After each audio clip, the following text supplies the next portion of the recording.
नमस्कार, मी doctor Vijaya Thackeray Nandurkar from Nandurkar hospital, Pawni district Bhandara. आज आपण स्कॅबिजबद्दल चर्चा करणार आहोत. स्कॅबिज म्हणजे खरूज. हा एक कॉमन शब्द आहे जो तुम्ही नेहमी ऐकलाच असेल. तर खरूजची खाज ही स्पेशली कुठे असते, तर या बोटांच्या या मधांमध्ये जास्त असते, काखेमध्ये असते, छातीच्या भागामध्ये, तुमच्या बेंबीच्या आजूबाजूला आणि जांघेपर्यंत या भागामध्ये सर्वात जास्त खाज असते, पुरड येते.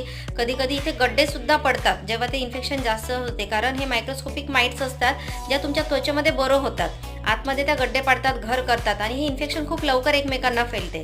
आणि याचं कारण जे माइट्स आहे हा सहसा कुठे तयार होतात, तर तुमच्या गादीमध्ये, तुमच्या ब्लँकेट्समध्ये, तुमच्या अंथरुणामध्ये, बेडमध्ये, जिथे तुम्ही रेग्युलर ऊन दाखवत नसाल, गाद्यांना धुवत नसाल ब्लँकेट्स, त्याच्यामुळे हे तयार होते. तर वसतिगृहात, हॉस्टेलमध्ये राहणाऱ्या विद्यार्थ्यांना कोणी रूम करून राहत असेल तर अशा ठिकाणी खूप कॉमन होते आणि हे कंटेजियस आहे, खूप लवकर एकमेकांचा होतो. तर जर अशा फॅमिलीत कोणाला जर असेल तर सगळ्यात आधी तुम्ही आपल्या सगळं ब्लँकेट्स कडक गरम पाण्यातून धुवून कडक ऊन दाखवावं, आपल्या सगळ्या गाद्यांना ऊन दाखवावं